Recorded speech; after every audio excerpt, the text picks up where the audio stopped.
Rise of kingdoms. Mahajanapadas. At the end of the Vedic period, the Janapadas fought with each other for the new fertile lands and mineral wealth, and for the same reason they tried to move towards the east. Because of this, they had clashes with the non-Aryans who came from the east and south of the Indus Valley.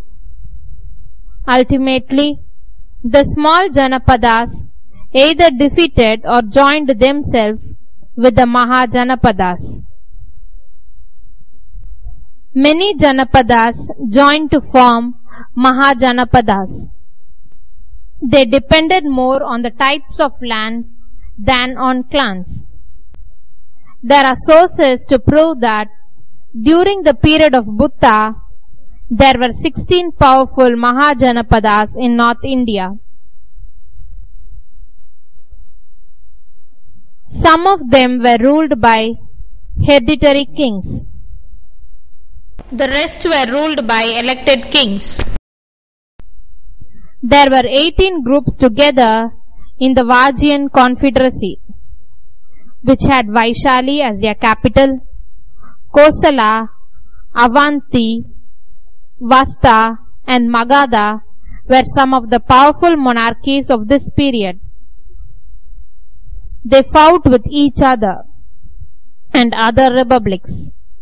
Ultimately, Magadha defeated others and became the most powerful Mahajanapada.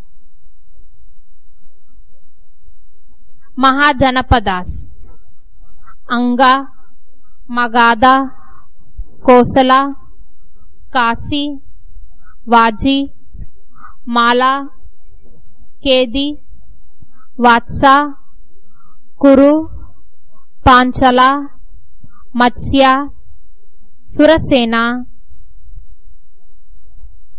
Asvakas, Avanti, Gandhara and Kamboja. Rise of Magadha: Bimbisara, Ajatasattu. The area around Patna in today's Bihar is called Magadha. Its first capital was Siravasti. The second capital was Rajgir, and lastly Pataliputra. Bimbisara belonged to Haryanka dynasty. He expanded the kingdom of Magadha by conquest and by marriage alliances. His son Ajatasattu imprisoned his father and succeeded the throne. He waged war for a long period with Kosala, Avanti, Vaishali and extended his empire. The fort of Pataliputra was led by Ajatasattu. Sisunga, Mahapadmananda. Sisunga defeated the Haryanka dynasty. The Nanda dynasty, who succeeded Sisunga dynasty, spread the rule of Magadha throughout North India. Mahapadmananda, the first Nanda king, crossed the Vindhyas and annexed Deccan. He extended the Magadha empire beyond Vindhyas.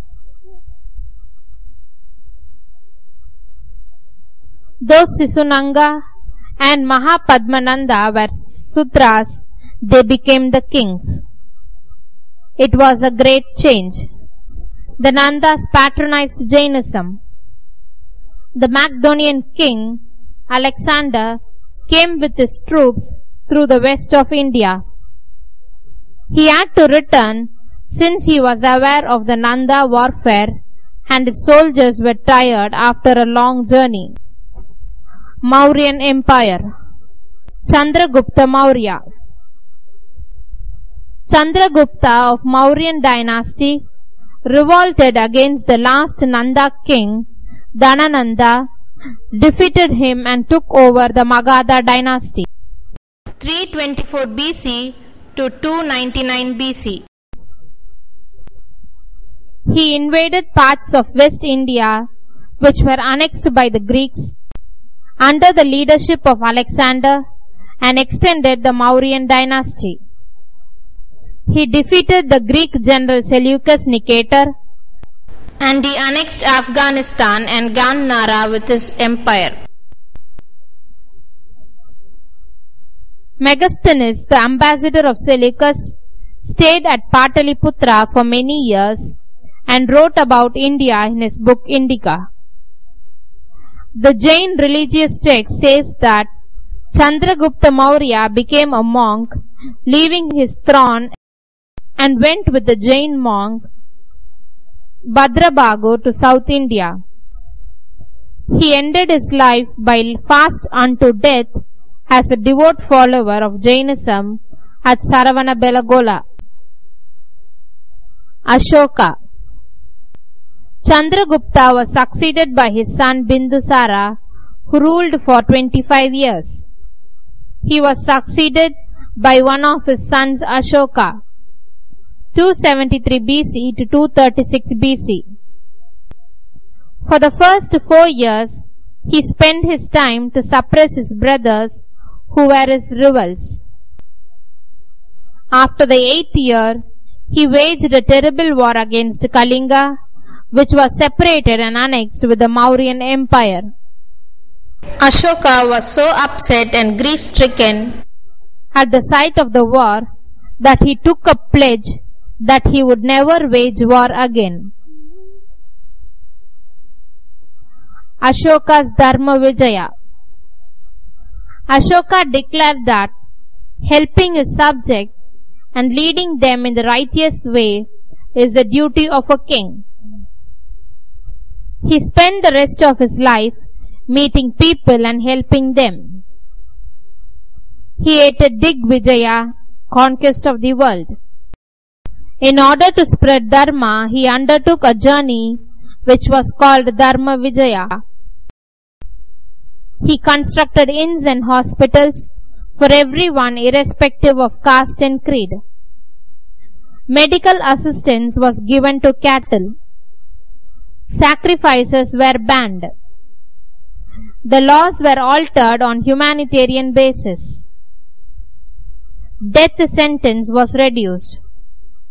He spread Dharma among people through rock edicts which were inscribed on regional languages. He appointed Dharma Mahamatras to help the people. Ashoka was the first emperor who established the welfare state for people. Ashoka and Buddhism. Ashoka embraced Buddhism, which insisted love, knowledge and discipline. Even though he was a Buddhist, he was kind to Brahmins and Agivargis. He took maximum effort to spread Buddhism. He renovated and expanded the monuments at Kapilavastu, Saranath and Buddhagaya.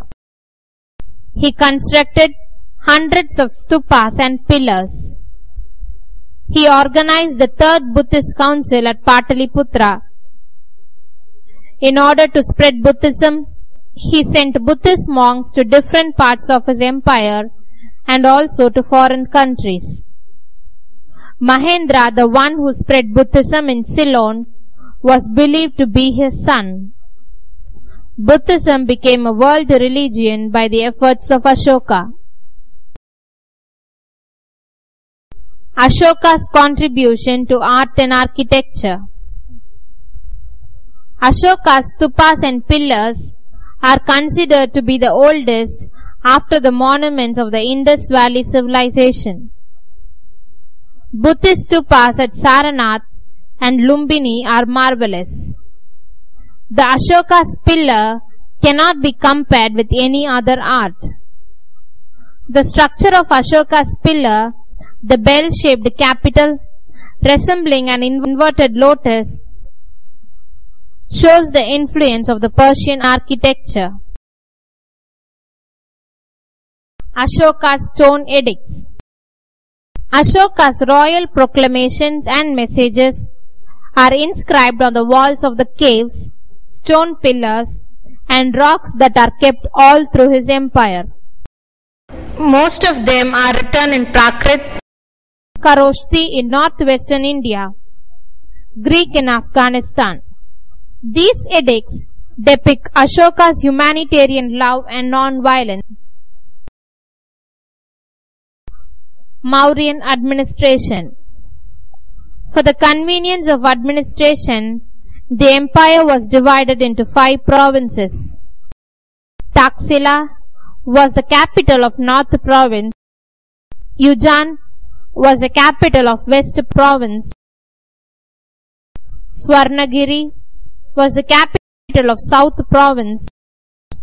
And Dosali was the capital of East Province. The main province, Magadha, was ruled by the king himself, with Pataliputra as its capital. The council of ministers and army chiefs were appointed to help the king in his administration. They were appointed without the discrimination of caste. The higher officials, called Mahamatras, were appointed as superintendents and governors of the big provinces. Princes were also appointed as Mahamatras. There were other officers like Yuktas, Pradeshikas, ambassadors and spies. Those who protected the frontier were known as Andha Mahamatras. Dharma Mahamatras looked after the moral life of the public. There were local self-government in the cities. Megasthenes described in his Indiga that the administration of the city of Pataliputra was maintained by a set of 30 officers who belonged to 6 committees. Each committee had a specific duty. The strong army of Mauryas was administered by a set of 30 officers.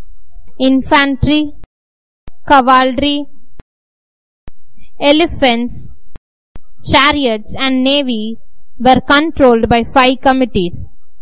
The 6th committee looked after the transport, food, medical facilities and production of weapons for the army. The judicial administration was very strict. Ashoka brought some changes on humanitarian grounds. Torture was banned. He introduced new methods to console the people who were given death sentence. The tensure of petty cases were reduced. Kings and ministers went on tours to solve the problems of the people. Brihadratha, the last king of Maurya dynasty, was assassinated by Pushyamitra. After this, the Magadha lost its power for more than 500 years.